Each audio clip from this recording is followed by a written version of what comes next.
Information on the owner of a local towing company. He got heat from the 7 Action News investigators. Now he's decided to get out of the kitchen. And tonight, the 7 Action News investigators dig deeper into that shady towing company with a history of complaints for hauling away cars from a local shopping center. 7 Action News investigator Scott Lewis first exposed questionable practices by Larson's Towing back in January. And Scott, Judge Judy had a few choice words for this guy. Now you've tracked him down with some tough questions of your own. I sure did, Steve, and I held Tom Larson's feet to the fire after getting a complaint from a business owner at the mall where Larson's has towed hundreds of cars. She says some of her customers, legally parked, were being towed. Now she says the word has gotten around and she is losing customers. Cheesesteak? Anything else? Diana Jokai works hard for her money. She owns and operates a successful restaurant called the Royal Grill. But lately, she says, she's lost customers, and it's not because of the service. Thank you. Have a good day. And by all accounts, the food is good. Jokai says customers are abandoning her because of those tow trucks from Larson's Towing that are constantly hooking cars. Larson sends spotters out looking for anyone they don't think is a customer at the mall and tows them away. They charge the car owners $400, cash only, to get them back. Far above the average rate according to the BBB. Worse yet, there's strong evidence they're towing legitimate customers, even shopping center employees. Jokai's waitress says she got the hook 3 times. And Jokai? My car got towed at least 6 times. And anytime I called to check why they got my car, they kept saying they saw me going to the hospital, which never happened. You see, the Royal Grill is right next to the Detroit Medical Center, and lots of Jokai's customers work or do business there. People like Mark Hakey, a PhD who does cutting-edge research on 3-dimensional MRI technology.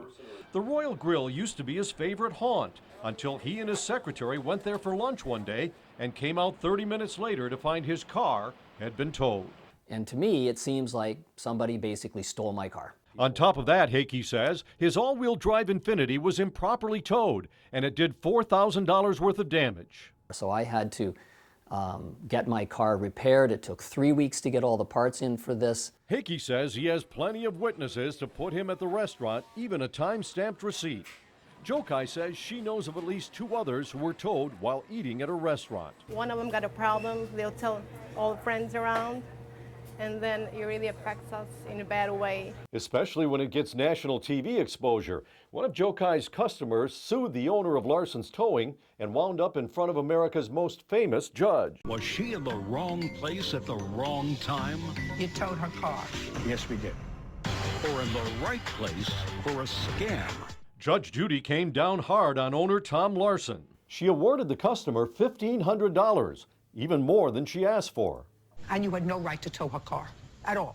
That's what happens when you pay by bounty for towing. Even before the case hit Judge Judy, Hakey had reluctantly abandoned his favorite restaurant. We've all boycotted it. We don't go there. And now I feel quite bad for Diana because I like that group and we've enjoyed eating there, as I said, for almost 10 years. When the 7 Action News investigators went to confront Tom Larson about these complaints, we discovered he had bailed out of his location in Redford Township and disappeared. We did a little detective work and caught up with him on the street as he was dropping a car. You know, the lady down there at the restaurant says that you're hurting her business because you towed so many of her customers? No, we're not hurting anything. Larson has a contract with the shopping center owners, and he says everyone he tows is parked illegally. Well, we've got guys that have proof that they were in there eating and you towed their car. Sure.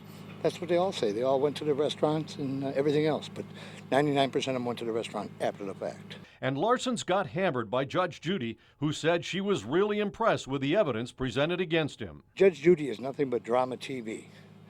That's what it's for. Okay? It was preset. They knew what they were doing before we ever got there. There should really be a law against this. The police wouldn't do anything, despite the fact that I contacted several parts of the police department, and they told me I would have to deal with this through civil claims court.